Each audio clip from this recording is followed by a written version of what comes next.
मौलवी ने सिपारा पढ़ाते वक्त मेरी छेटी दबाना शुरू कर दी क्योंकि मेरी छेटी बहुत बड़ी थी। मैंने मौलवी को एक बार मना किया, लेकिन फिर मुझे मज़ा आने लगा। फिर आहिस्ता आहिस्ता मौलवी का हाथ आगे बढ़ता गया। फिर एक दिन मौलवी ने नीचे लिटाकर, मेरा नाम रकिया है और मेरी बेटी का नाम मसू है।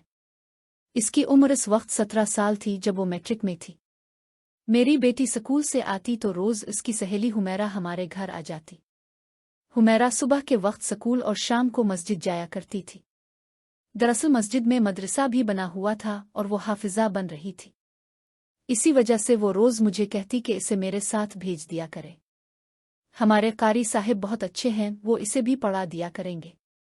हुमैरा बहुत अच्छी थी, वो हर वक्त निकाब में रहती और अपने साथ साथ मेरी बेटी का भी बहुत ख्याल रखती थी। हुमैरा ने मुझे बताया कि इसने 20 पारे हिफ्स कर लिए हैं और अब वो चाहती है कि मेरी बेटी भी हाफिजा बन जाए। इस तरह इसकी दुनिया और आखिरत दोनों संवर जाएंगी। हुमैरा की बात बिल्कुल ठीक थी, मगर मैं अभी मसू को मदरसा नहीं भेजना चाहती थी। मैंने हुमैरा से कहा कि तुम मेरी बेटी को मस्जिद ले जाने की बजाय यहाँ घर पर ही सबक दे दिया करो, वो तुमसे कुरान पढ़ लिया करेगी। तब वो कहने लगी कि मैं अभी इस काबिल नहीं हूँ, मैंने खुद जिनसे पढ़ा है, मैं उन्हीं कारी साहिब के पास इसे लेकर जाऊंगी। ये बहुत खुशकिस्मत होगी, कारी साहिब बहुत अच्छे और नेक हैं। मैं जानती हूँ कि आप बेवा हैं और अपनी बच्ची के बारे में फिक्रमंद रहती हैं, मगर आप यकीन रखें हम लोग ऐसे वैसे नहीं हैं, मैं आपको कभी नुकसान नहीं पहुँचाऊंगी। इसकी बात सुनकर मैं मुतमईन हो गई और अगले दिन से मैंने अपनी बेटी को इसके साथ भेजने की इजाज़त दे दी। मेरी बेटी बहुत शरीफ थी, मगर जब से वो मस्जिद जाने लगी थी शाम को आकर अक्सर खोई खोई रहने लगी थी। एक शाम वो देर से घर आई तो बहुत थकी हुई लग रही थी। मैंने पूछा तो इसने कहा बस थकावट है।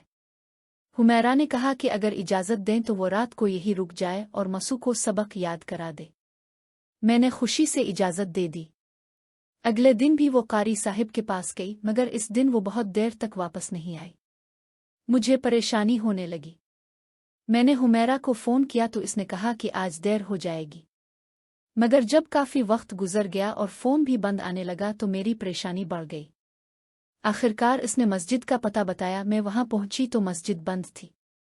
मैंने लोगों से पूछा तो एक आदमी ने बताया कि कारी अकबर के बारे में मालूम करते हैं। इसके मशवरे पर मैंने थाने में रिपोर्ट दर्ज करवा दी। बाद में हुमैरा का नंबर ट्रेस हुआ और हम उसके घर पहुंचे। वहां इसने सच उगदिया और कारी अकबर का पता भी दे दिया। पुलिस हमें उसके घर ले गई। वहां जाकर मालूम हुआ कि वो एक अमीर आदमी है। कुछ देर बाद हमारी इससे मुलाकात हुई। इसने कहा कि अगर अपनी बेटी से मिलना चाहती है तो मिल ले, मगर वो इसे जाने नहीं देगा। जब मैं अपनी बेटी से मिली तो वो मुझसे नाराज थी। इसने कहा कि इसने अपनी मर्जी से अकबर से निकाह कर लिया है और अब वो इसी के साथ रहेगी। ये सुनकर मेरे ऊपर जैसे क़यामत टूट पड़ी। मैंने इसे समझाने की कोशिश की मगर वो ना मानी।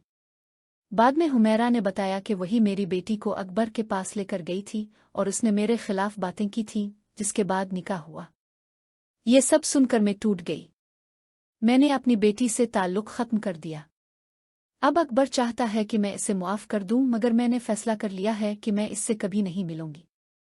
अब आप बताएं, क्या मेरा फ़ैसला सही है या गलत?